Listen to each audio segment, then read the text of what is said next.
Here to keep the chase going, share information, spread unity, preserve our heritage and our culture. We're trying to achieve something that you just can't catch. We're always trying to find a better way, trying to make better dogs. That's what Dixie Doggers Podcast is. That's who we are.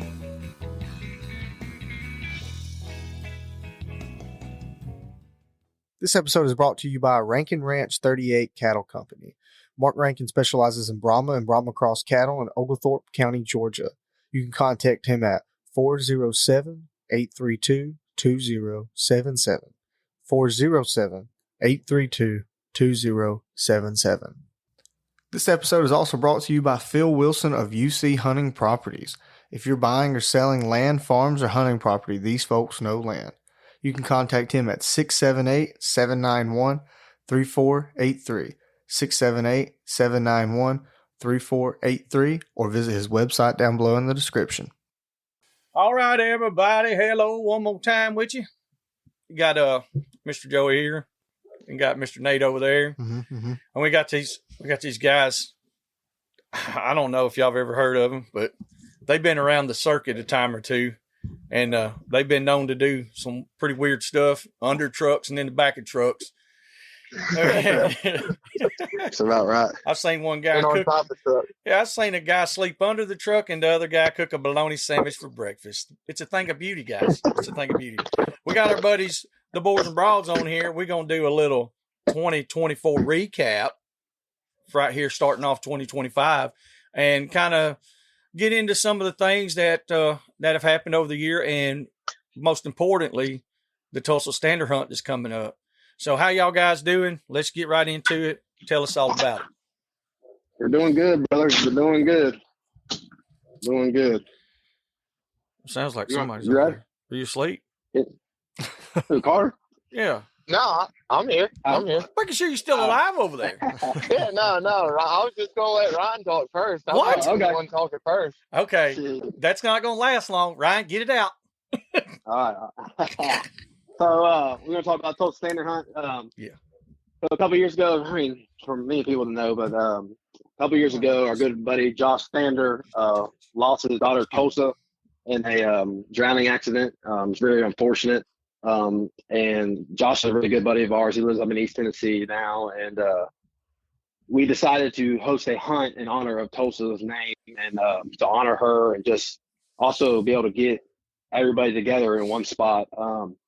The hunt's grown, like I said, exponentially over the past 4 years. That we've had it the past 3 years at the Hartwell Bay, Hickory Crossing Bay, Hartwell, Georgia, and we always appreciate Marc and Liz for letting us host it there. But we have now moved it south a little bit to Fieldstone Hunting Preserve, which is in Dry Branch, Georgia, just east of Macon, Georgia.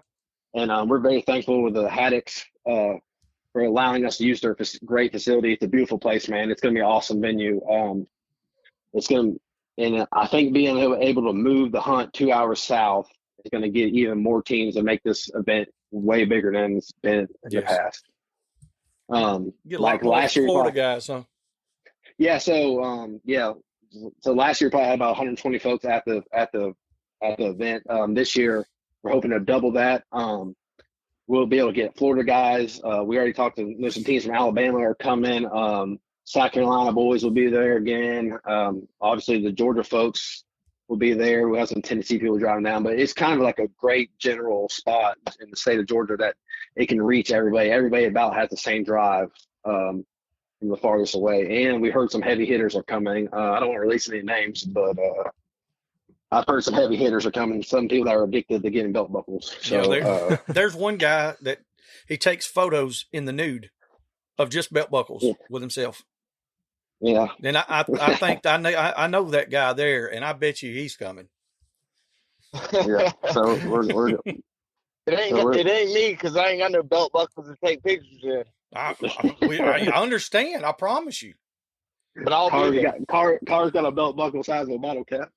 Yeah. That's exactly right. I'm just kidding. I'm just messing. Oh man. No, but to get back onto it, man, we're excited about this. I mean, last year we used a big bore score, and I think that leveled the field out so much. that scoring, man, it just makes it so competitive. Like we had first, second, third, and then the fourth team was only like, I don't know what it was. It was like 0.5 points away from being in third, the tie with third. You know what I'm saying? It was so close, It but was like less than a point. Yeah.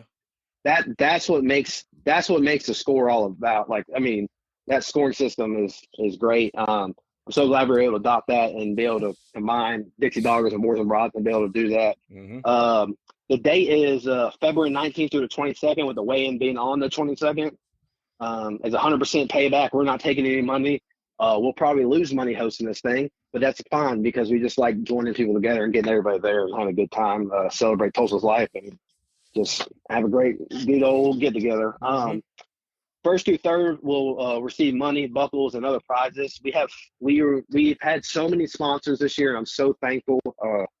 Yeah, I get shooken up about it. How many people wanted to just come out and support us, support the hunt, support Dixie Doggers, support Boars and Broads, and support Tulsa and this whole deal. That we have been able to buy 35 buckles for this tournament. Wow. It's such a big jump just from last year. You know what I mean? And especially from the first year you started. And it's even like that with us as well. Like we're growing more and more, from working with you guys and working and helping each other as much as we can. It's networking does work. Yes. It really does work. We're all on the same. We're all in the same league. There's just some different teams, but we're all playing. And that's what me and Carter said when we first started Boars and Broads. Man, it's not about Boars and Broads. It's about everybody, right? Yes. So we've had so many people wanting to donate this year that we actually have influx of extra money. Instead of putting the money towards like added money to the pot, we have gone to decide to buy or get some items or buy some items that we're going to use. And we're going to take them and use them for the hurricane victims out of North Carolina. Logan Campbell has got me in reach with a company, not a company, a nonprofit organization. Yeah. I don't want to butcher the name real quick, but I got it right here on my phone. Hold on. Okay. He worked with when him and Dan Lewis was up there. Yeah. It was Valley Strong Disaster Relief. So I already contacted Valley Strong Disaster Relief. This is a list of items I got. I got a TT15X. I got Swanee Dog Supply gear bag and cut vest from them. I got some Southern Cross cut gear stuff from them. I got 2 speaker boxes from Fire and Axe Audio. I got a speaker cooler from Fire and Axe Audio. Wow. I got a Rossi 22 Magnum lever action gun. I got a North American Arms 22 Magnum little like Derringer looking revolver. I got a Tacticam camera 3.0. I got some Showtime dog food. I got a case knife with a little hog hunter or dog man a hog on a case knife from Dog and Hunt Supply. I believe Scenic Road's going to send another wheelbarrow this year. Tonki's donated $150 gift cards to the event. Ed Barnes said he's going to donate another knife this year. Light Boots, so they're going to donate a pair of boots this year. Even I believe Banded duck hunting is going to send over some stuff as well. Sweet. Also, Cajun Outdoors is going to donate a how do you say that? It's a Rougarou light, a headlight. We met those guys at I was able to meet those guys down at the Grand American this past weekend, I believe, and they're phenomenal guys, and they wanted to help out so much. So we're gonna raffle these items off individually and sell some tickets. Then we're gonna take that money and give it to the hurricane victims of North Carolina. So we're excited to do that. Because at the end of the day, it's bigger than, like I said, all this stuff's bigger than us. We're just here to help everybody out. And we got some other stuff donated, like we got the iguana hunt from Python Cowboy. He's got them donated. We got a Unique Outdoors Hound and Hunt Supply. We'll be up there selling dog hunting equipment and Garmin stuff, but they also donated another dog box this year. This is their third time donating. Yeah, third time, yes. This is Python's Cowboy third time donating to the hunt. Pig Brig's going to be up there.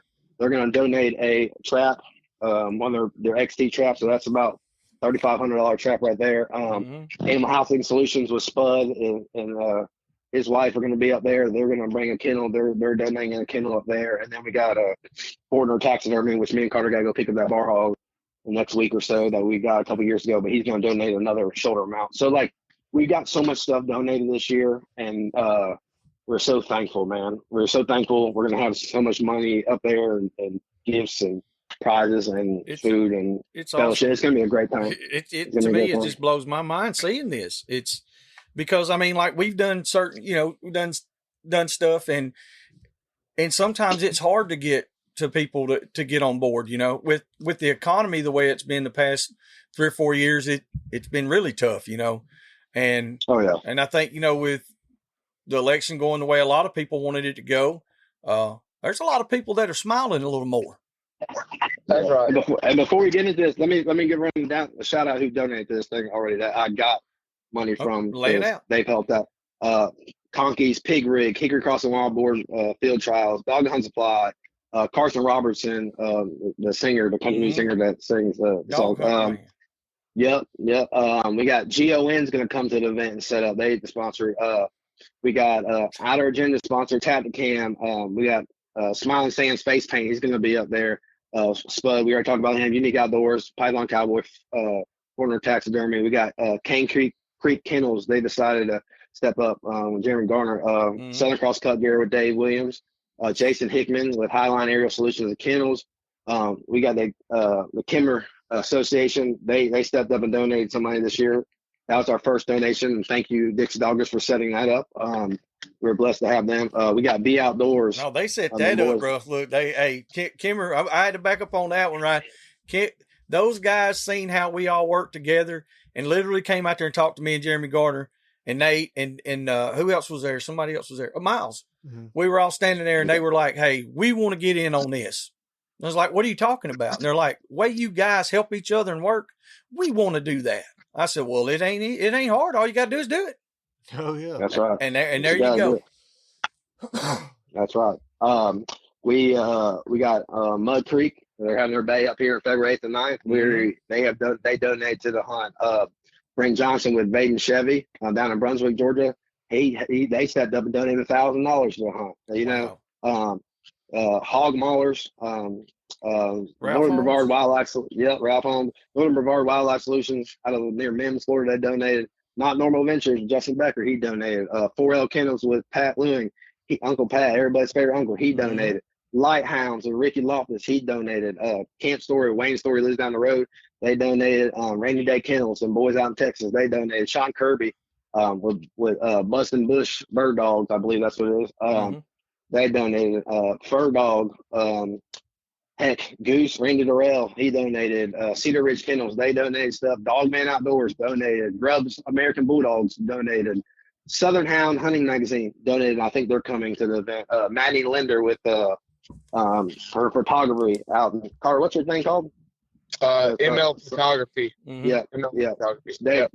They donated. Colt Wolf, he donated out of Texas. Michael Adams, they're down in South Georgia. They donated.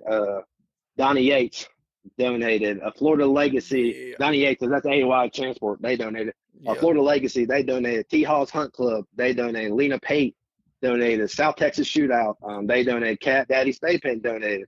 Polluted Water Outdoors out of Brevard County, Florida, donated. Cracker and Kerr donated. Hogbang.com donated. Swanee Dog Supply donated. We talked about it. Triple D Kennels and Fabrication, they donated. Stony Rock Productions donated. Kirk Price up in Virginia donated. Bucks and Boars donated. Kevin Brooks donated. Seth Edenfield with his new business he's got going on. They donated. Dustin Morrow donated. Melody Godwin and the Godwins down in Hilliard, Florida donated. My dad's little outfit right over here, Rankin Ranch, donated. Bailey Cattle Co. They donated by letting us use their scales for the event. The American Plot Association donated some money.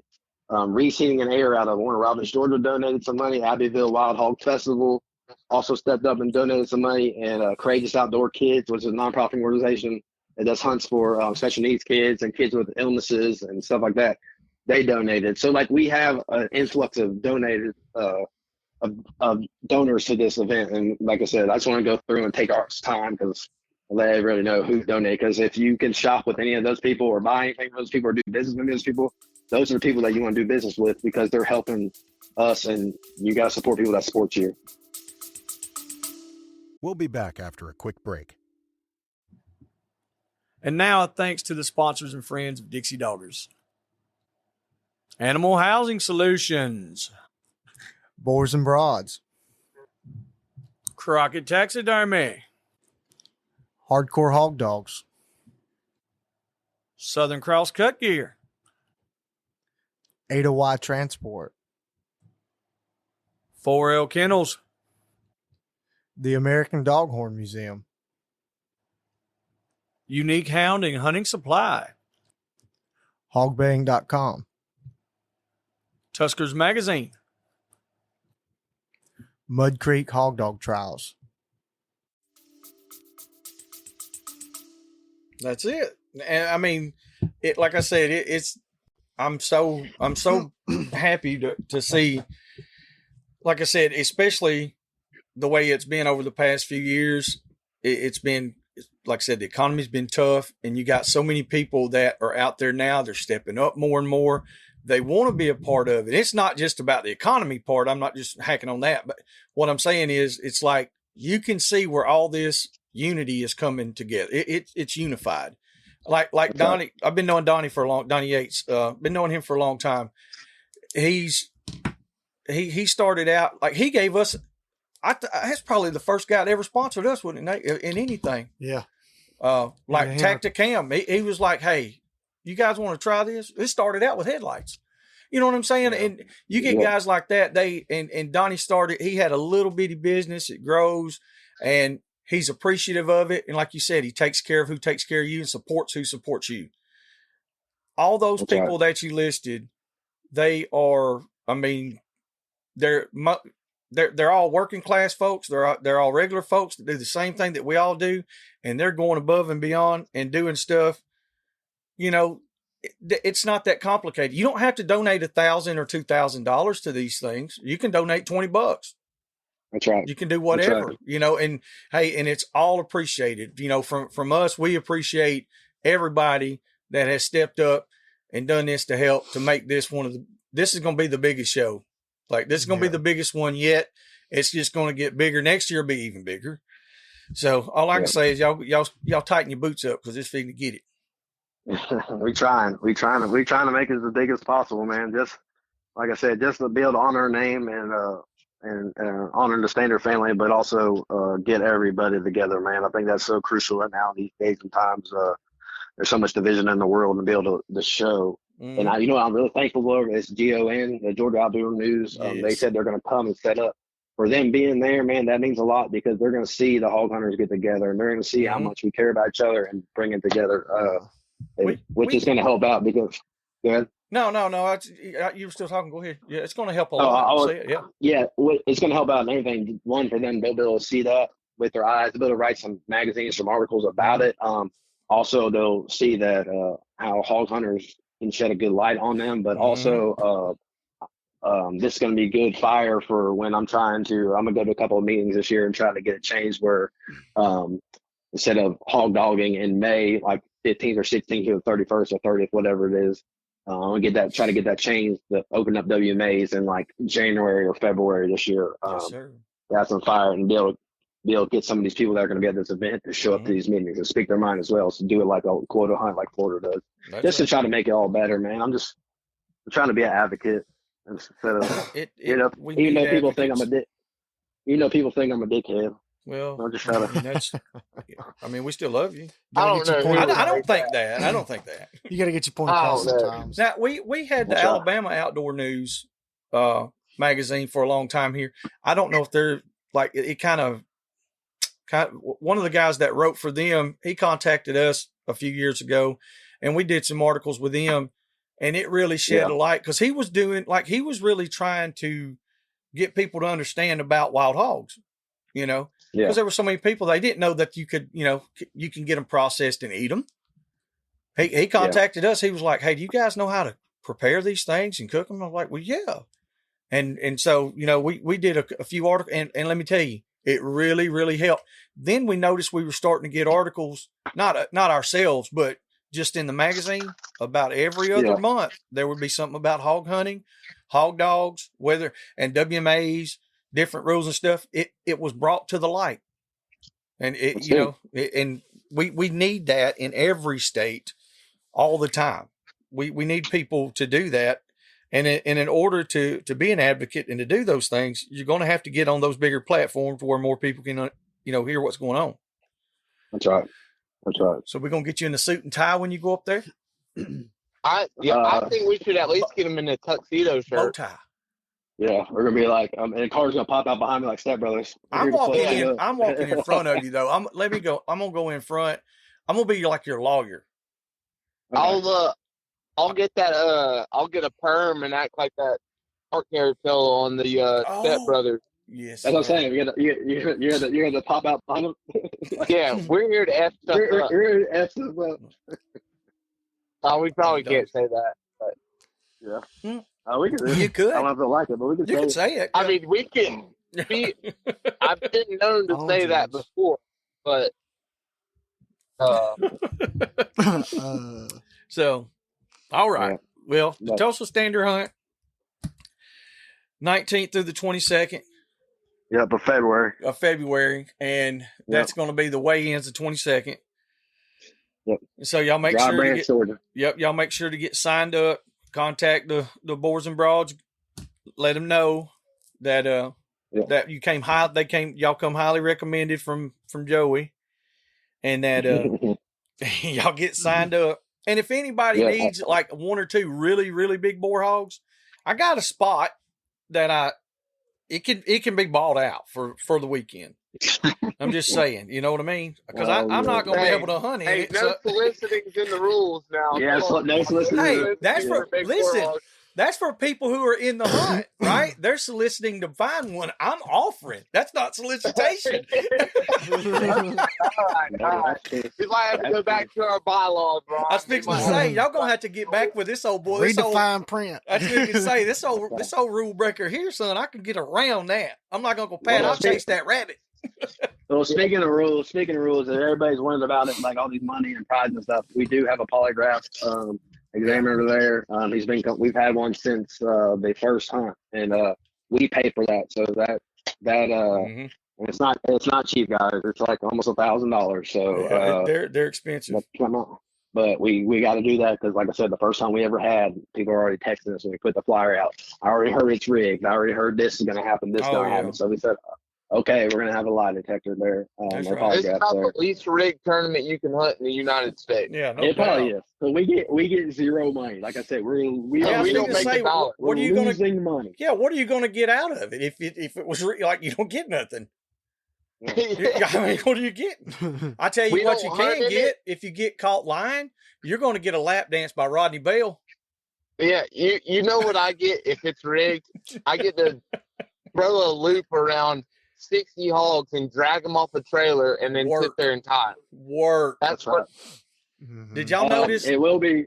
Oh, go ahead, Ryan. I was gonna say it was gonna be another thing. It's gonna be 5-man teams, $400 entries, $50 side pots for biggest boar, biggest sow, longest stringer over 100 pounds, and longest tusk cumulative on both sides. So just want to add that in there. But everything's on the flyer, man. We're gonna drop we'll drop the rules and regulation stuff this week or next week sometime, and then I don't know. We might use last year's video, or let's Nate makes another one, and we'll drop it how the big boar score is judged. Gotcha. Yeah. Gotcha.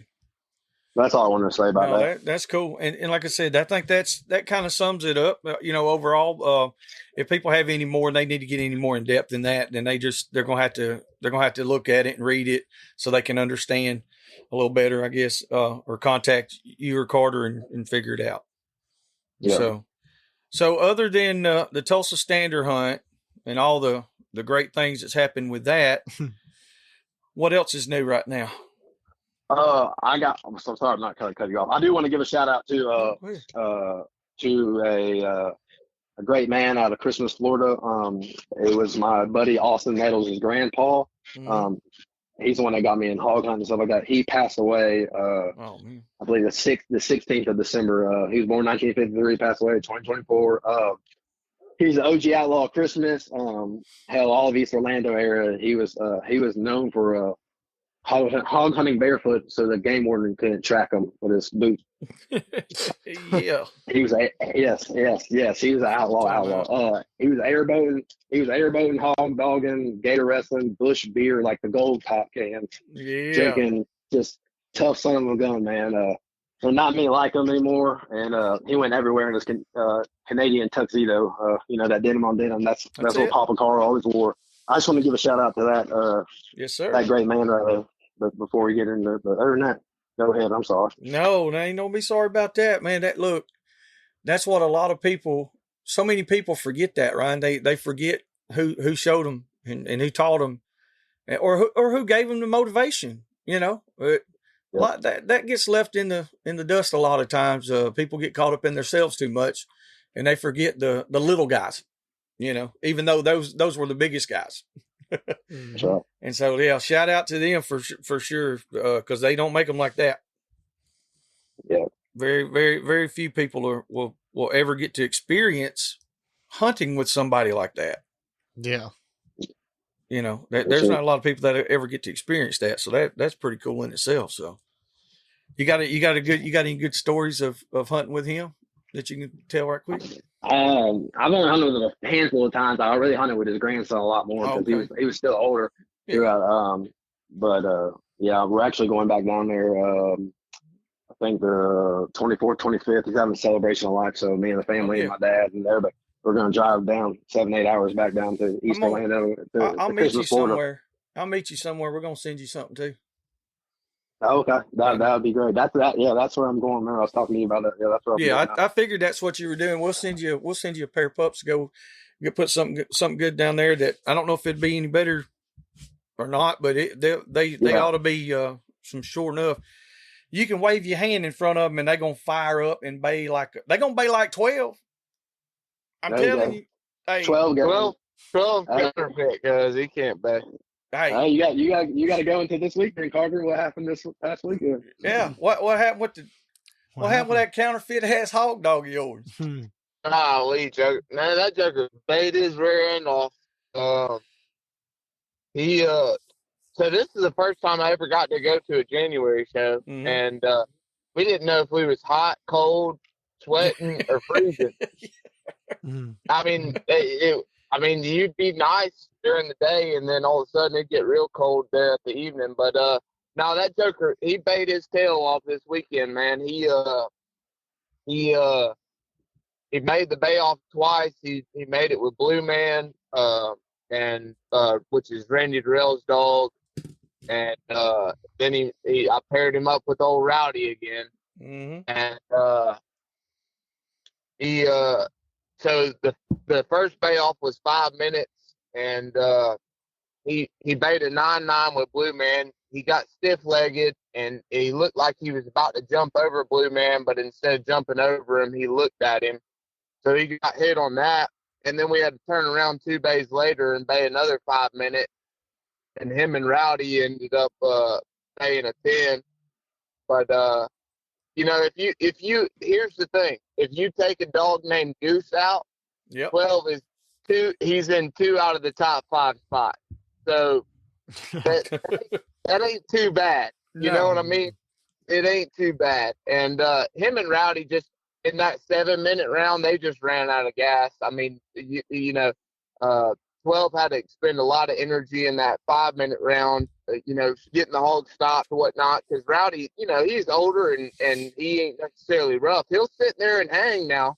He'll sit there and hang. I'm not talking bad about the dog by any means. Oh, yeah. But he's just getting up there in age, and then bays started weighing on him. And by the time the 7-minute rolled around, you could see it. And 12 was tired, and they didn't bay his. We got a running hog in that round, and I think we got hit for 10 drifts in that 7-minute round because didn't nobody want to stop that hog, man. They was just like, golly, But no, we had a good time. Old Dustin Morrow and Trey Moya come out, and we had a good time. That's probably good. I mean, like always, we probably had too much of a good time, Yeah, it was like 11 o'clock at night, and I'm in the bed at Fire Hall. I get to sleep before we run some calls, and I get a call from Trey. Yes, 12 sucks. Yeah. But we made the, but I hate he that made dog. it, but he's like, I hate that dog, but we made the payoff, son. I'm going to the 7 minute. I was like, 7 minutes. Oh my god. Yeah, there were 6 teams that made the 7 minute, and if 12 wouldn't have messed up with Blue Man, him and Goose would have been the only one with multiples in there. And I honestly think him and Goose might have been the only ones in the only multiples in the original. Now, don't quote me on that because somebody's going to get pissed off and say I told a lie. Yeah. I ain't trying to tell no lie, but I think that was the way it was. It's not a lie if that's the only thing you remember. Yeah, brother, I don't remember a whole lot from that night. That's what we were talking about that today at work. I went and helped my uncle do some stuff today, and he said, which I hadn't worked, I just, every now and then he'll call, he'll need a hand doing something, I'll go help him. And we were talking about one of my cousins, he's always laying out of work. And he was like, well, don't act like you didn't ever do it. I was like, oh no, I did a lot when I was younger, because we all worked for him. He's like, he's just a few years older than me, so he's more like my big brother, And we were talking about it, but there were a few times, and I brought this up. I said, there was a few times you didn't really get mad or none of that. He said, because I knew you were telling the truth. I said, well, what do you mean? He said, because you wouldn't even call the next morning in a hurry or nothing. It would be like, a day after, and you'd be like, I don't even know what happened. And that's all I would say. And I was like, there was a few times I woke up and my best friend, we called him Fat Boy. And he came in there. He's like, hey, where'd you park the car? I said, you drove. He said, what? I said, you drove. He was like, no. I was like, yeah, you drove. I don't know where you parked the car. Then I got up. I said, where are we at? He said, fuck, I don't know. He's like, dude, where's my car? Yeah. And I looked, I said, now listen, I'm not going to get too much into this. This dude is 6'3", 500, right? I said, what is on you? He said, what do you mean? I was like, he didn't have a shirt on. He was like, I don't know. It's chocolate syrup. I said, bro, did you get drunk and eat a whole bottle of chocolate syrup? He was like, no, I woke up and there's this girl ain't got no teeth and she's all in the bed with me. I said, what? He's like, I don't know where we're at. And I was like, we need to go. So we don't know where the car's at either. And last thing I remember was genuinely getting in the car with him and we were going to stop at the Texaco. 2 days later, I done lost my job. I mean, all this shit's done happened. Y'all been watching too much Varsity Blues at the time. Like I'm dead ass. Like this was way before then. This is way back in damn near the 80s, bro. Like this is a long time ago. And my uncle, he was like, okay. I was like, hell, he didn't get mad or he didn't give me an ass chewing. He didn't fight. I was like, what? He was like, no, when you wake up and you don't know where you're at because you don't even know where the car's at. He said, I know you had a good time. I said, yeah. I said, I had a pretty good, and I don't remember none of it. I was like, it had to be a good time. We went to a Waffle House on Friday night. We went to one on Thursday night. That one wasn't very good. But we went to one on Friday night, a different one. And, we went with 2 boys from Tennessee. I can't remember the fellas' names, but they was both real cool fellas. And they drove all the way down for the bay, which actually their drive was shorter than mine. But I'm telling you, we had the best time in that Waffle House. And we had such a good time. You know what they did? And I ain't going to say where it was because I can't out nobody like this. But they made us a pancake in the Waffle House. Really? Heck yeah. They made us. I got video proof of it. I can't post it. I told her, I said, I don't want you losing your old Big Mama was in there. Yeah. And I was like, I don't want you losing your job. But I got video. They made us a pancake in the Waffle House. I know right where it's at. It's just one exit down. Yes, sir. Yes, sir. It is just one exit down. I know where Big Mama was in there. Dang, she don't give a damn. Big Mama was in there and she was looking out for boys. That's you know what I tell about the first night in Waffle House? Oh, the first night at Waffle House, man. That woman had an attitude. She was being real rude. And Joey, you know as well as I do, all you have to do to get a good tip is talk sweet to me. Yeah. Just don't be a butthead. Mm-hmm. Don't act like a turd. And you know what she was doing? Acting like a turd. And you know what I did? Acted like a turd right back, which is not the Christian thing to do. I should not have done that. But at the same time, man, all I wanted was some food, and you're gonna come in here and give me an attitude. Like when we would have given you the best tip you've gotten all day, and you want to act like we're the worst people on the face of the earth just because you're tired. No, just put a smile on your face, baby, and give me them hash browns. Like, you don't gotta act like a butthead. You know what I mean? Oh yeah, I know exactly what you mean. Golly, she was being real rude, and like that was the thing. I walked in there with a big old smile, and I said, "How are you, darling?" She said, just growled at me, like the dogs on the thing. Was my wife working there? Don't say that. Don't say that. Listen, I came in the house this evening. And I was like, "What you doing, baby?" She's like, "Leave me alone." I walked in. She's like, "I know you're fixing to do something or say something." I was like, "Okay." Now, I didn't say no. I was scared then. I was like, "I'm not saying nothing, bro." Like she just wasn't feeling good, I was like. But I was thinking about that, though. I was like, yeah, I was probably fixing to do something or say something. And I was like, she probably just did a little self-preservation there. She protected herself. Oh, that's me. I'm always like, I will always put myself in the wrong. But on that one, I was not in the wrong. I was being real nice to her. And she was grumpy. Some people just got bad days. Some people just had bad days. Yeah, that's right. But at the same time, I don't mean you gotta give it back. You're at job. That don't mean you gotta spread it on to everybody else. No. If I'm having a bad day, I ain't trying to spread it to nobody else. No, if you're working, if you're in customer service, then I mean that's your whole job. If you're having a really bad day, you like you said, you just put a smile on your face and say, hey, or try your best anyway.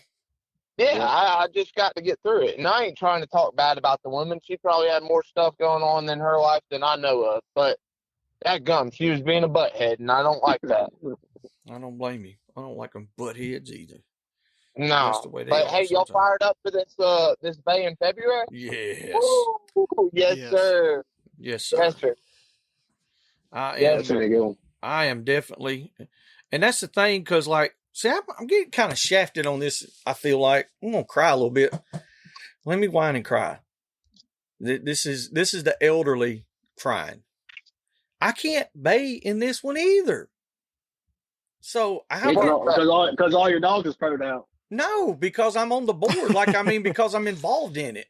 I can't hunt the Tulsa hunt because I'm involved in it. What are y'all trying to do? Y'all just trying to keep me in a corner? Yeah. Nobody puts baby in a corner. Well, you know what I'm saying? How can I ever say I got the best dog? Man, my dog, I got some good dog. No, I don't. I don't even have a dog. Can they not bay it? Nate don't know how to bay dogs. No, I don't know nothing. He don't know nothing. He's crazy. Hey, I'll bay him for you. We're gonna bay. We don't care if our logo's on the flyer. We're baying. We're driving that far. We're baying, by golly. I plan on baying them. Yeah, we are gonna have a box full. I tell you that. But there ain't. I think I might get stuck judging some is one reason. If I get stuck judging a little bit, I'm not going to bay it. I'm not going to do that. But yeah, I talked to Pat the other day. He's like, Rusty thinks I'm judging. He said, "No, they are. I ain't judging." No, Pat and Ed are judging. I'm not judging. Hell, I'll judge if Dad are on the dogs. No, I'm not. Because here's the deal: I got 2 puppies from Rusty. I love being a dickhead. And I'm telling you now, I got 2 puppies from Rusty, and if I take them puppies up there right now, y'all might as well go and get y'all's ass in 2nd or 3rd place. I promise you that. Like I'm telling you that right now. You can write that shit down. You can tattoo it on your head. He got some showing up stuff because I got to bring back a puppy to Southern Cross. Dave Williams. I know. A puppy from. I got to bring one back to him. See, I talked to Rusty a good bit. I'm on the landline with him sometimes. We get them old rotary phones out and we dial each other up every now. I try to call that son of a gun all the time. He don't never answer the phone though. See, that's why you can't bay because you're too tight with them. No, I try. Oh, I know. It's rigged. It's rigged. We're gonna rig it. I got to make a call every now and then just so I can keep baying. Yeah. No, I got them pups. He does have them pups I got from him. Those they have turned on really good so far. That's good. I'm excited for him to get out there in the woods and beat the woods up. How old are they now?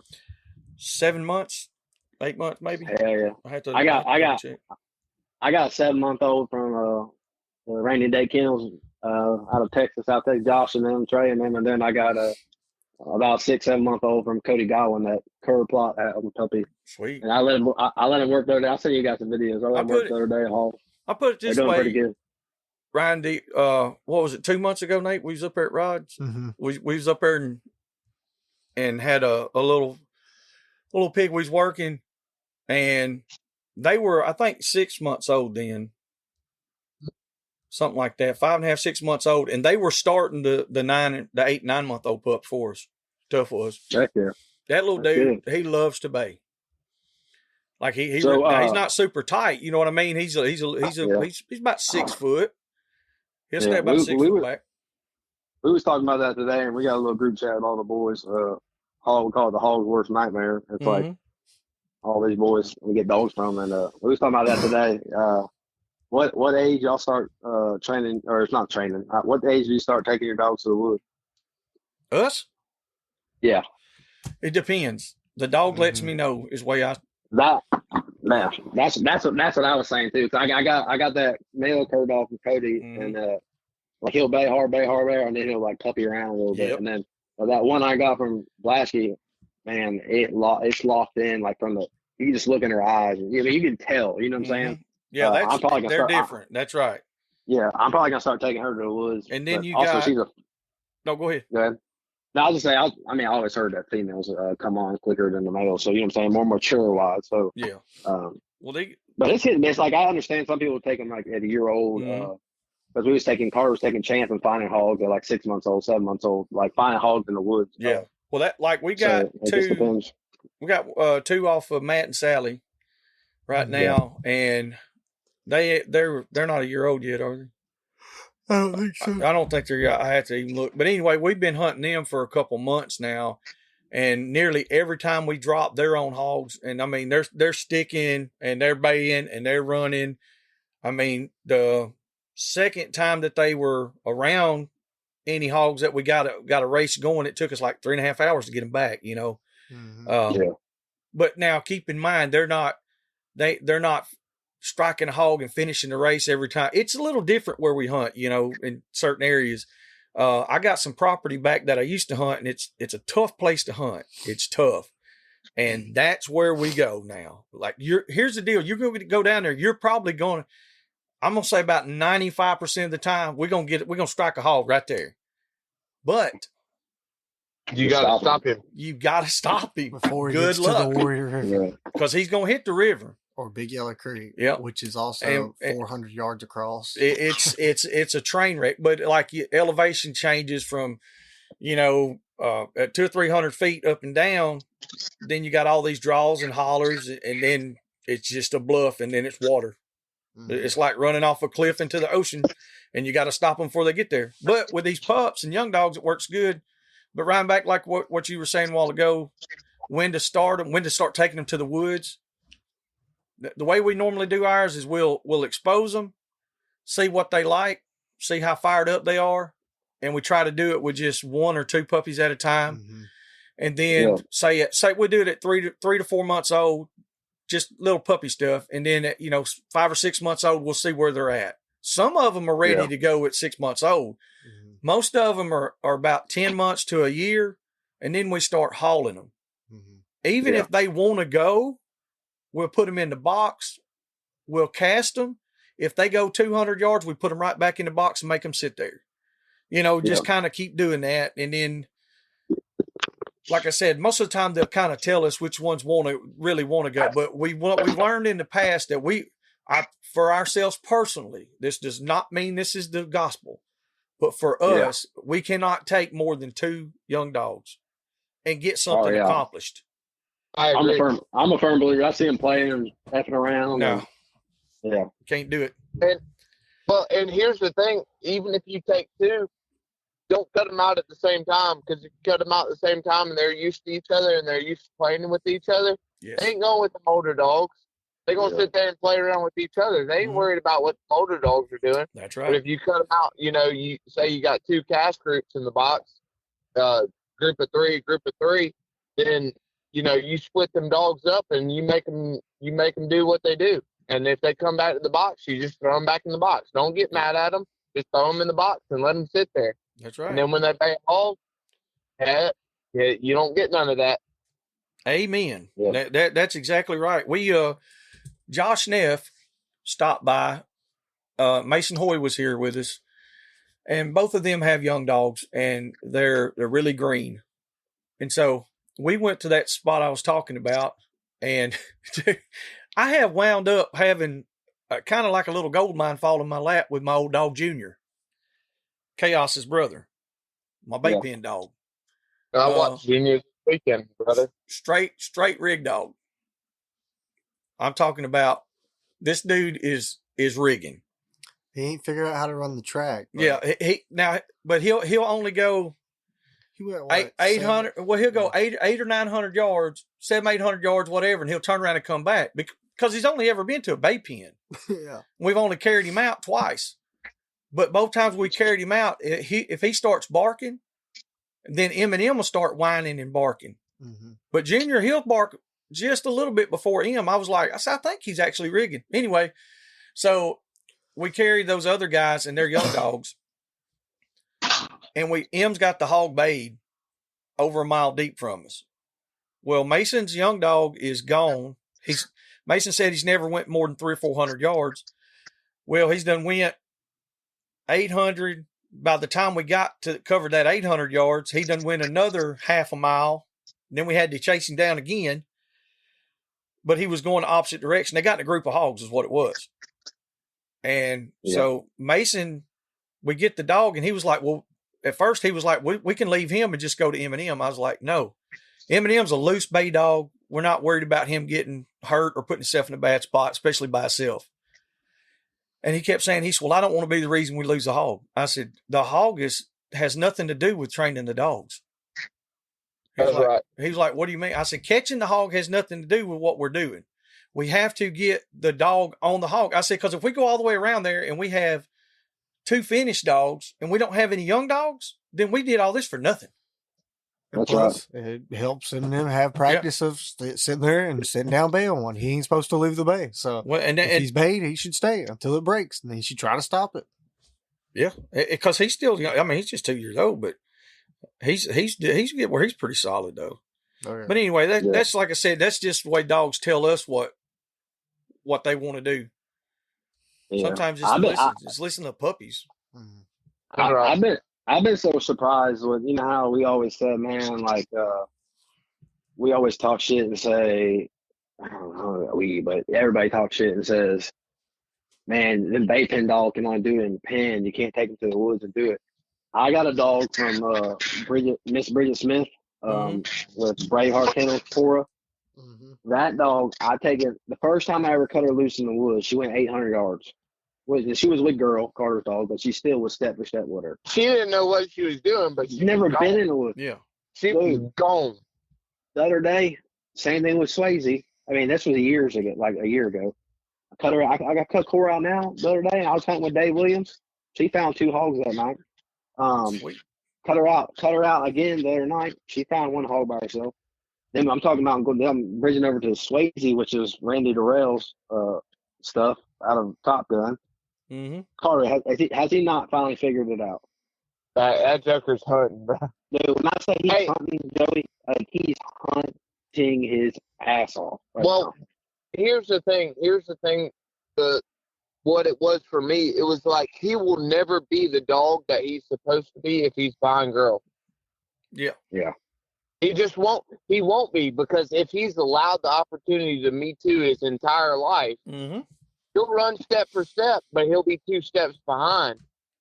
And right. when he got in a position where he had to do it by himself, where he had to be the lead dog, where he had to go out there and make decisions, where he had to go out there and work for it, that joker has turned into a completely different dog. He's turned what I gave the boy. That's what happened with Midnight and Sally. When Sally got the last time she got cut down bad, Midnight kind of had this, which Midnight had found a lot of hogs. Don't get me wrong, over the years, but the last 2 years she was alive, she became a lot better dog, a lot more solid dog. Well, probably, I'd say good 2 to 3 years, and I mean, she just really turned it on. And like you said, it was almost to the point. It was more along the lines of like, at the first couple of hunts were slow. I'd say probably the first couple of months were a little slow. And then once she figured out, hey, I'm the lead, I'm the boss, dude, that son of a bitch right there. There was plenty of times we were telling Rodney, don't tone her. She's doing this. Rodney was like, man, I think she's doing it. I was like, no, look, I'm telling you, man, I promise. Like, just let her run. And sure enough, she'd figure it out.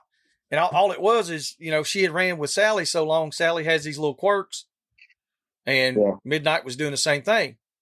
Well, when she was by herself, she didn't. And she didn't, me too. She was just a lot better lead dog. That was the way she run, because that was the way she learned, Yeah. But like I said, man, I'm so proud of Swayze. The other night we went, the dogs was hunting. We caught a little shoat.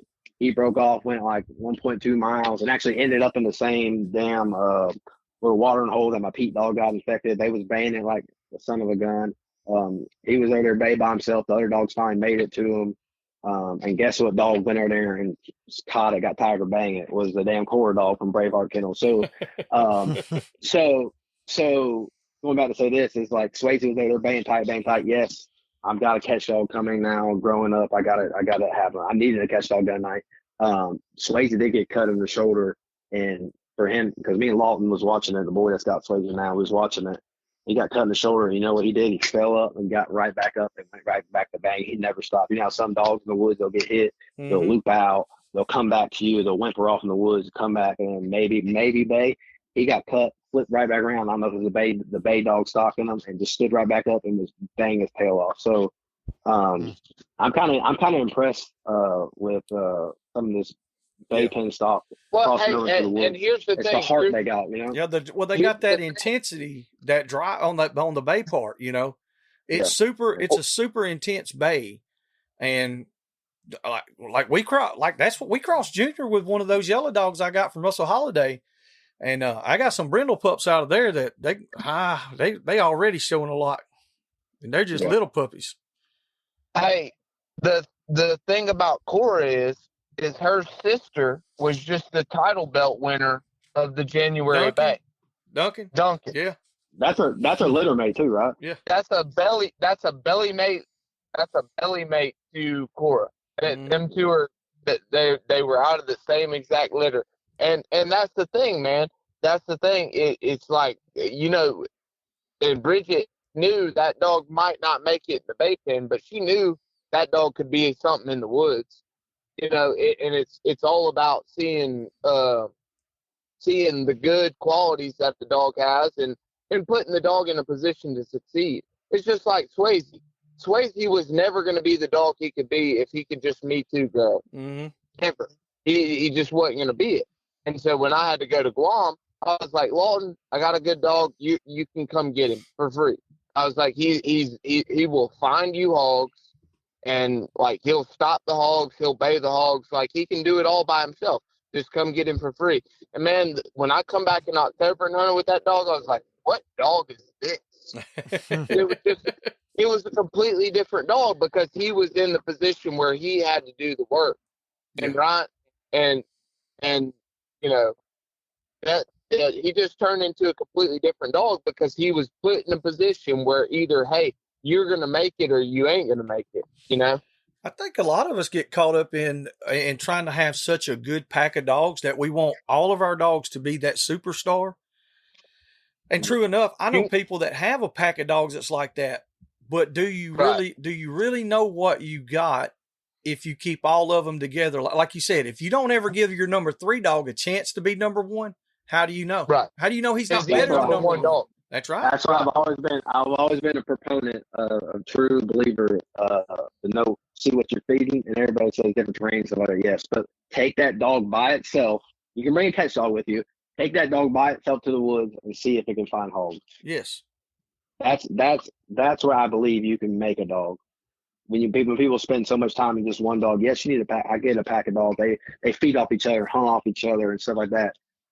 But if you can take one dog to the woods and bay a hog, you have a dog right there. That's what I told Nate when he got Eminem and Louie, and that's what I told him. I was like, this is his first dogs that are just his, not mine and his, or not mine or whatever. These are his dogs, and when we were starting them, I told him, I was like, this is the way I know how to make a real good dog. And there were days we had the box full of heat. Eminem was out there trying to figure out a track. Mm-hmm. He had no idea what the hell he was doing. But then he run his nose right up under a pig's ass, and ta-da, here we go. And then we would let him bay, and we get close enough, we'd break him. We did that one day for 2 or 3 different times. Mm-hmm. And the very first time he did a real good run, he stayed out for 3 hours and did a little 3-mile run by himself with no other dogs. He didn't learn from another dog. That was only him. We didn't start him with another dog at all. That's just his drive. From there, we put him with other dogs. Mm-hmm. And I'll be honest with you. We started taking him much earlier than we did Louie. Yeah. We started taking Eminem at like 9 months 8 months old. At 10 months old, he was smoking everything out there. Yeah. Whereas Louie didn't even bark at a pig until he was 10 months old. Mm-hmm. Eminem would bark at a pig when he was 3 months old. And Louie didn't really figure it out. Well, until he's down at Henry Williams. Yeah. It was like, he didn't really do that much. He would hunt, but... Yeah, he didn't really do that much until he was about a year old. And after that, Louie was like, I think I really like this stuff. But I think Louie was by himself more down there, too. Oh, yeah. And so, it was when we were at Cody's. Yeah. That's when he started finding pigs.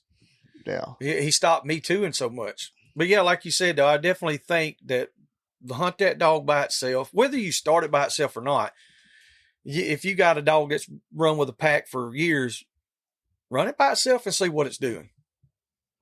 That's right. But I think if you're going to have a pack of dogs, you got to be prepared to give a dog away or sell a dog, whatever you want to do, whatever you feel. And, every year or two to let your other dog kind of step up and rotate some. I feel like that, which, not everybody's the same way. Yeah. Cause you gotta have enough courage, or not courage. You gotta have enough, panache. Sense to, you have enough sense though to like, I can go grab Pete, stinky Pete out the box or out my kennel, and I know I can take it to the woods and catch a hog. Mm-hmm. Or I can go grab a Cora, which is getting used to being on a hunt by herself and stuff like that. I can grab her. I can grab up some puppies or something like that and take them to the woods. Yep. And I might not catch nothing that day. You know what I'm saying? Yep. You gotta. It's a. What the hell is it? Well, you got 22. It's personal growth. It's personal growth. Yeah. And like, that's not a humbling moment, but you just gotta, personal growth. I guess you gotta. But it's because it's when it's about the dog and not catching a hog. Yeah. It's like, is this dog worth the shit? That's like when you get younger guys that are starting out, and I don't mean like by age. I mean younger guys that are younger hunters, whether they're 18 or 39 or 55. People that have just started out hunting. I know some guys that are my age that just started running dogs, and they act worse than any teenager you ever seen. Like they just get eat up with it. And I was like that at one time too. But then you see these other guys, they're like, man, all they want to do is turn these dogs loose and just let them run. Yes. That's exactly what we're doing. But that's who you go get your dogs from, though. Most of the time is the old dog men. That's how they got to be old dog men. Mm-hmm. That's right. One of these days, boys, I'm going to try to make it there. That's right. Speaking of old dog men, you should have, I need to step ground on the Grand American next year, because there's so many old dog men up there, dude. That place was nuts. It's huge, ain't it? No, nuts. Like I was really amazed how big that event is. They have the hunt down the road at a plantation. I learned that they do a treeing contest at the fairgrounds, but it's like Uncle Earl's, but times 3 or 4. It's it's massive. Like. Dang. Massive. That's pretty wild. Yeah, and there's all kinds of old hunters up there. We need to Y'all definitely ever get a go. chance? For sure. Yeah, you got that, and then you got that event. Like we said, we got Rusty's Bay, February 8th and 9th. You got Broughton Island. They're actually having a 2-dog over there.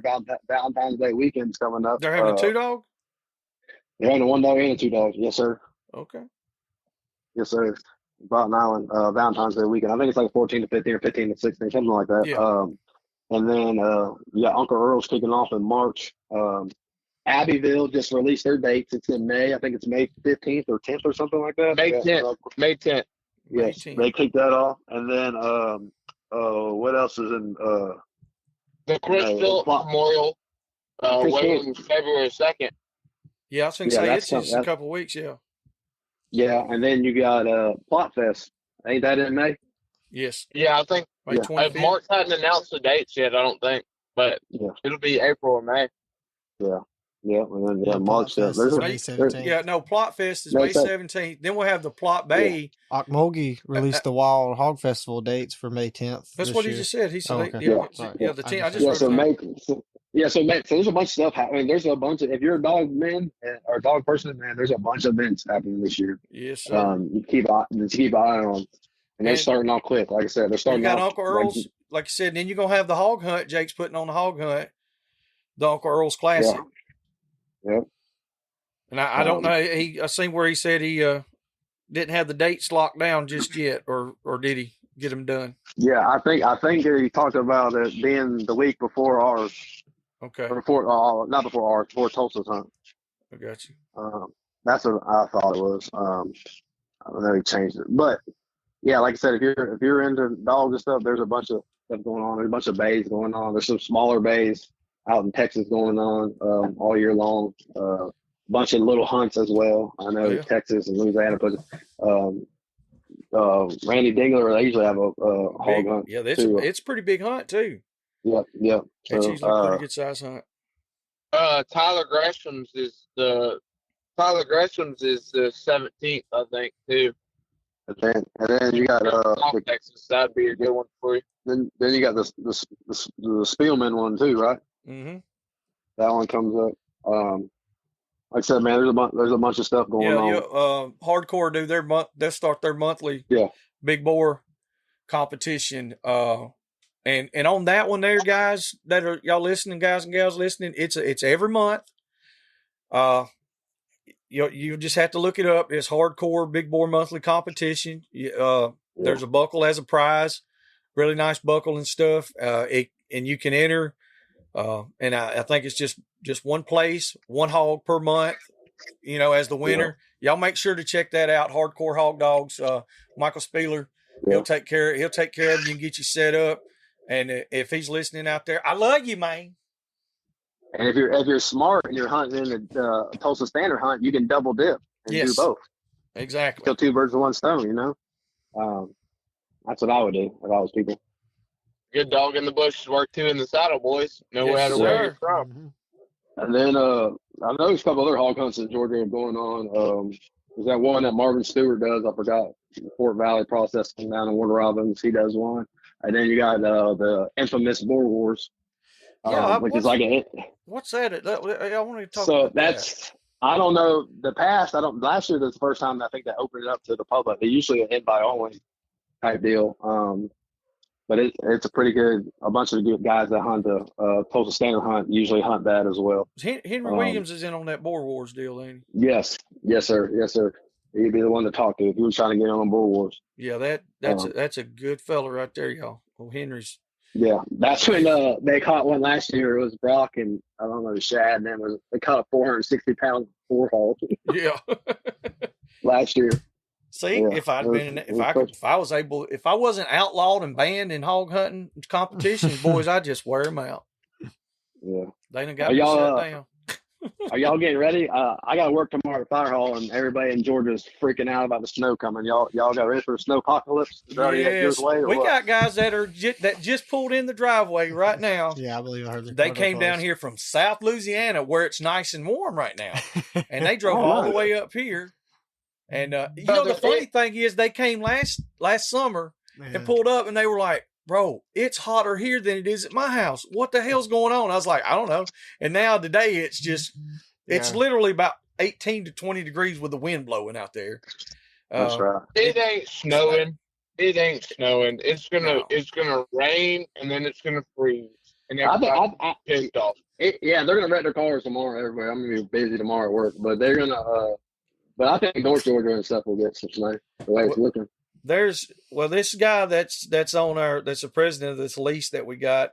They're all big time deer hunters, and he sent me a picture. Was it yesterday? I think I'm gonna send it to you right now. He was like, "Hey, this is down there at that feeder." I was like, "Oh shit!" I said, "Yeah, we'll be there." So he, you see, that's a good, that's a good. I'm gonna send it to Carter too, right quick. I thought I had it on that same one. Yeah, that's it looks like he got a little Eurasian descent of him. We're gonna go hang. We're gonna go hang something on his nuts. Well, speaking of being cold and stuff like that, I know all the Karens are online talking about all your dogs should be inside, yada yada yada. I'm gonna sleep outside with my dogs tonight. Listen, you can't do that, but I'm gonna get in the dog. I'm gonna strip down. Not all the way down, but down to pretty down, and get me a shot of this. What's that whiskey? Mason brought me a jug of whiskey.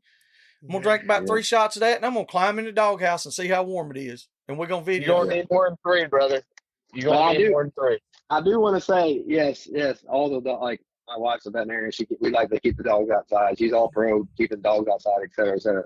But you also got to have enough truth about yourself and not be a jackass and actually give the dogs a straw or some shavings or something like that. Straw is the best, but whatever you can get, put it in there. A heat lamp or something. Y'all don't be jackasses and just leave your dog a barrel and nothing. And if you can't find straw, if you can't find hay, go in there and get one of your blankets and give it to your dog. Yeah, do something. Do something. But just don't give everybody else ammunition to drive by your house when you ain't got shit out there and just change a tree with no shelter. You know. Exactly. Do something. That's what I did yesterday.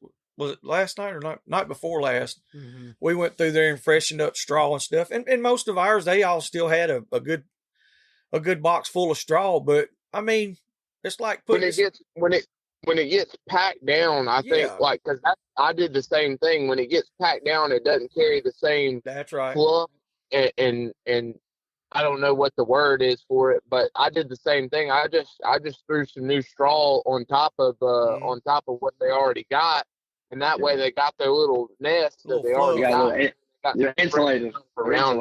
Yeah, got a little fluff going on. So. That's right. Get a little bit of that fluff, and I like a little bit of fluff every now and then, boys. Yeah, I'm gonna hire me a full-time fluffer. That's what I was thinking about. Yeah. Oh, yes, sir. We might need to hire on a fluffer onto the staff. Fluff and muff. You can't say that. You can't say that. Sure you can. Sure you can. I didn't say it. Carter's been good this podcast. He didn't cuss one time. That's what I could not believe that. I was like, I'm a turtle. I was like, it's 2025. I didn't talk first. I let Ryan talk the first half of the podcast. Boys, it's 2025. It ain't new year, new me. It's just new year. But I'm gonna do a little bit better this year than I did last. What he's saying is he's not making no promises on how long this shit's gonna last, but he's doing what he can do. I'm doing what I can with what I got. Oh, I agree. I agree. I'm trying to do the same thing, brother. I'm try to be better every way that I can be. And it ain't, like you said, it ain't just because it's a new year. It's just like, I just need to do a little better. Yeah. That's right. Try my best. That's right. I did a little bit better at the bay, with something Ryan knows about. Yeah. I did a little bit better with that. And I didn't really have a choice on that. But yeah, I did a little bit better on that. And I got something good in the works, and I ain't trying to ruin that because it's real good. I'm telling you, boy. Boy, if that thing works out, woo! Boy. We can't talk too much about it because you know. Too many folks get to talk. Yeah. I ain't trying to mess that one up. I promise you that. Yeah, you better be. You better be tight Tight and right. How excited are y'all that deer season's fixing to go out and daytime hunt? Hey, listen, I ain't even mad about deer season. Boy, I got 2 hanging from last Sunday to Friday. I knocked out 200 plus inches of bone. The old man come out of retirement. Yeah. I just went on out there and smoked me a couple of them. I was like, damn, I'll be glad when deer season's over, though. I ain't gonna lie. No, it's I can't stand a deer. I'm just ready to I love the way they taste. Nathan, I can be. I'm glad we live where we live because the amount of tags that boy's filled out this year is in the double digits. Yeah. Well, ask Jacob Matheson. Ask Jacob Matheson, like what I told him. I said I'm mad at him. He said why? Thanksgiving Day you killed like 4 or 5 that morning. No, I did not. I shot one. Shooting deer everywhere. There was 5 tagged. I did not shoot all those deer. That was a 2-hour hunt. All right. Me and Rodney sitting in. I tagged my doe. Laughing. I tagged my doe. That's all I know. I don't know the specifics. I don't recall. I know that little Toyota was mounded over. Pat Lewis said, "That's what I like to see right there, boys." I like the way they taste. I'm just mad they're not in my belly, so I just shoot the shit out of them. Quite frankly. Yeah. There you go. But I don't know. I'm glad it's getting winded on down, though. Honestly, like yeah, I'm tired of processing. If y'all ever need a deer in July, y'all just let me know. Yes. Appreciate it. Carter can't lie. He went deer hunting this year. I let his he brought his brother-in-law over to come shoot a deer and shoot a doe. Yeah, I was like, he's like, can we come over and shoot a doe? I said, hell yeah, man, come on, shoot a doe. I got some decent bucks under the house. I tried to let him grow up a little bit and we could smoke him. And I was like, yeah, man, come shoot a doe. And he texted me, dude, we just missed a booner. I said, God damn, why are you even shooting that thing in the first? Dude, yeah, it's supposed to be a doe. You know why? Hey, you know why we were shooting at the booner? Because Ryan didn't fill the feeder and there wasn't no does walking out to the feeder. That's what you get. That's what you get. So we crawled across this freshly planted rye field, and I'm sitting there trying. And my brother-in-law, bro, this is about the first time he's ever been deer hunting. He's crawling. I'm like, Ben, stop. They're looking right at you. And I was like, don't move. And he turns around and looks at me. I was like, don't move. I was like, they're looking right at you. And and we crawled a little bit closer. We've crawled probably 100 yards at this point. And get over this ridge. And I was like, see if you can see him. And he's like, yeah, I can see him. I was like, look through the scope, you dummy. No wonder y'all didn't kill that. Yeah, I was going to say, no deer were harmed in the making of that episode. No, well, I told him, I said, put the bipod down. And he puts the bipod down. He's like, I can't see him over the grass. I was like, extend the bipod. Yeah. He's like, how do I do it? I said, press the button at the bottom. It'll extend up for your 6. My brother-in-law is 6'7". Good night. And golly. yeah, no, he's a tall feller. No wonder I saw him. Look at that damn tree out there. Yeah, no. Well, the deer didn't start moving, and so he finally gets the bipod right, and the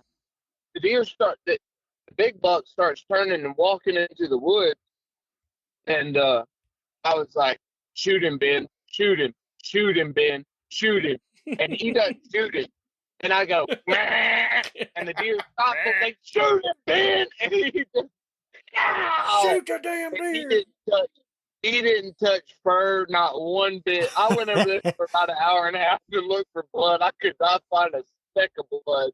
And so I was like, man, I reckon you missed him. He's like, well, I appreciated the experience. And I was like, man, that's a pretty cool first deer experience. And I was like, I ain't mad at you for missing him. I'd rather you miss him than I have to call a dog out here. So yeah, but he got him. We've tracked a couple. He got him one the next day. So he did get one though. That's good. Yes, sir. He got him one the next day. I'm sending y'all pictures. Look at this one lay across the tailgate. Look at the body on this one. Dadgum, cuz. Yeah, Jerry, that's a good deer, man. Look at the body on the one across the little tailgate, Ryan. I just seen it. There's a couple of them. I killed those in the same week there. I've seen one buck. I've seen one buck, and I've been telling 285 yards with a muzzle loader. Oh yeah. Iron sights. That's Rusty Mayshore told me. He said, I'm glad you let him get close. I said, yep. That's a good deer right there. Mm-hmm. Ryan Rankin. Yeah, that's what I'm saying. That's an 8.2. Yeah, that's a big son. That's what both of those were. That I got. That both those were 8s, and the first one I thought was bigger. He's real tall. The taller act one. I thought he was a little bigger than that. Really, I told Nate, I said, I think he's pretty good. Well, then the second one, I was like, he's not that big. And I was like, oh, he grew. Like he got bigger. Like, I was like, I thought he was just going to be a good cold buck, which he was. He's 130 inches. He ain't no monster, but for our little lease right there, he's a mature deer. He's, would you say 5.5 years old on that one? Yeah, so, I think that's what I aged him. He's just he straight was at least 5.5. Yeah, he wear on all of his teeth. You can see completely through cementum annuli, like all the way down to like almost to his incisors. Like he was very worn. He was an old deer. If I karate chop one with a stick, it's going to be an old one. But he also lived in the soil composition, like if you got a lot of rocks or not. So we got a lot of rocks. He had rocks in his guts. Yeah, he ate a lot of rocks. So, he could be a little younger, and it could skew the aging on the ball. I like rocks. Yeah, that's wild. I'm dead ass serious. I was cutting him. I was like, what the hell is making that noise? And I could hear this little tink tink going off, and it was gravel. I was like, well, he weighed 150 pounds without gravel, or 210 with gravel, however you want to do it. he out there eating a 57. Yeah. No, listen, that's the good stuff there. That's that old white rock. When you got that white rock on your driveway and you live in Georgia, that means you're rich. That's what Michael Waddell said. Is that what it is? Yeah, he said you got them white gravels on your driveway. That means you're rich. I think that's who said that. Hey, that's why Ryan got white rock on his driveway. Oh, yeah. That's what it was. It might have been Steel Cracker said that. It could have been one of the guys that was drunk, or I was drunk. It might not. I might have said that. I don't know. I might have made it up. I really probably not sure. did. Pat Lewin told me that shit. That's who it was. Oh, Pat. Yeah, he said, well, if you want some white rock, just go down there to the railroad, back up, fill your truck up. It's free. It's right there on the side of the road. Makes sense. Makes a lot of sense. I know some places you can get some white rock that'll make you have a good time. Yeah, I do too. I know a bunch of those places over here. Like this is Jasper. Right, well, Carter knows where it's at. It's right down there by the old compound, buddy. By the scrap yard. You could have got some from the person picking up the cans on there. Yeah. The aluminum can man. Man, I that's the hardest I've gotten real bad about sleeping in the truck. Like I can't do it. If I had a bad dream when I was coming back from Louisiana, I had a bad dream that somebody stole the dogs out of my box. So every single cricket chirp that I heard, the dogs would get up to readjust in the box, and I'd wake up. I mean, I probably slept an aggregate of an hour on that ride home, but I was stopped for about 4 hours. But damn. Yeah, no. I drove. I left Sunday night, so I stayed through everything, and then drove home, and I was in rough shape when I got home.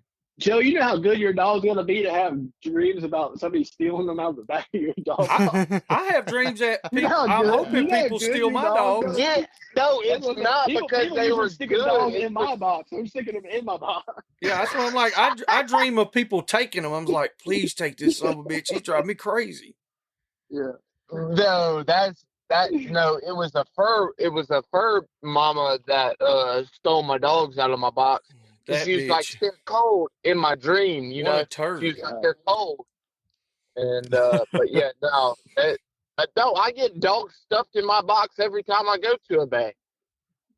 Well, stop by here. I'll stick a couple more in there. Yeah, I was going to say, you stop by here, you'll see what happens, buddy. No, sir, I don't need no more. I don't need no more. Be like a Saturday night $40 special. I'll stuff that box. We're going to fill that box. It's about time for this podcast to end. This thing's going downhill in a hurry, boy. It's downhill. All right, yeah, we got them coon asses. I mean, them guys from Louisiana. They sitting outside waiting on us. They ain't freezing cold. They probably thinking, damn, are them guys still alive? Yeah. So, all right. So we got the word out about the Tulsa hunt. That's what we wanted to do. Yeah. We wanted to catch up with everybody for sure and just shoot the shit a little bit. So anything else y'all guys want to throw in on this one? No, I'm fired up to see you boys, though. I know. I'm ready. I'm excited to see y'all. I know you got them boys out there. Well, y'all go have a good time with them. Well, I want to leave this with one thing for y'all. All right, go ahead. Jacob and Christian came down and seen me. Are you talking about why we ain't? That's all I hear. Somebody was supposed to call me while I was on my way to Louisiana. Oh yeah. Who was that? Nate. You didn't call him? I talked to Carter. I talked to him while he was in Louisiana, and then he called me back. Listen, I told him, I was like, hey, remind me to call you tomorrow. I talked to Carter at 10:30 at night, matter of fact. He said, you remind me that you're calling. We both, like, it did, because I was thinking, I was like, well, hell, I'll see Chaos and Junior with him and let him and Seth run them. Seth wanted to run Junior with Rowdy one time. And I was like, well, hell, then they could just let him run or something, you know? And I didn't even, that was the end of that. I think I messaged you, the day after or 2 days later, maybe? Yeah, you hit me up, I think, on my way back. It might have been when it was over, bro. I don't know. Oh, yeah, I think it was on Sunday we were talking or something. But I forgot. I don't even know what day it is right now. I know, but I smooth forgot.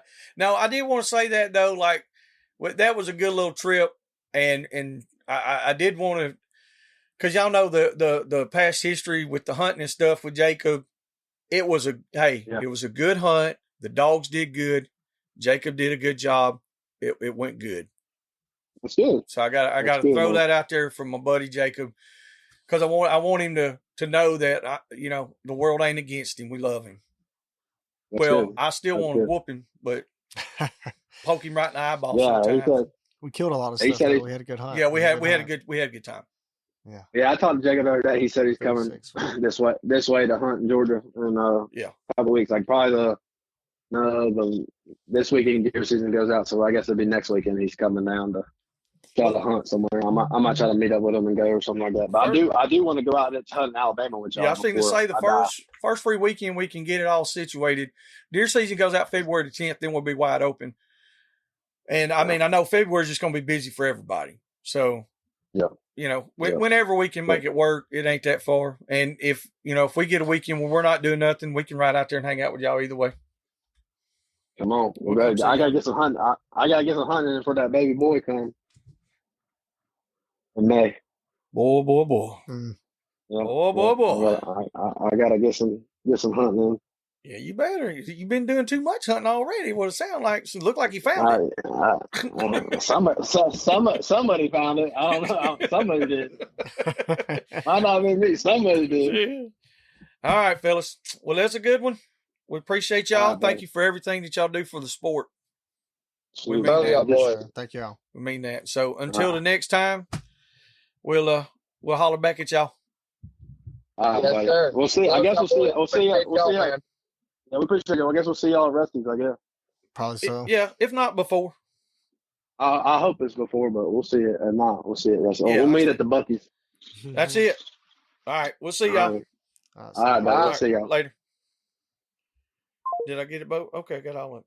All right. Well, we got our guest out there. It's cold. They need to come on in. Hey, we appreciate y'all. Thank you for listening. Podcast is doing extremely well. It's growing. You guys are doing your part out there. We're going to keep doing our part. Okay, make sure you interact with us. Make sure you follow us. Make sure you download, like, subscribe, do all that on all our social media stuff. Get on the YouTube. We finally hit over 1,000 subscribers. Let's do it again. Let's go to 2,000 or 3,000 or 25,000, whatever you got to do. Just do it. Let's make it happen. Let's keep the train rolling. If we don't, it's going to hit the brakes and the son bitch is going to stop. We don't want to stop. We want to keep going. So make sure. Keep your pets warm. Put some straw in them dog houses. You heard what Mr. Rankin said. Pay attention. And don't be a turd. Words of Carter. Till next time, we out. Thank you. Hope y'all enjoyed that episode. Stay tuned for our new episodes every Monday and Wednesday. For questions, advertising, or just to chat, email DixieDoggers01@gmail.com.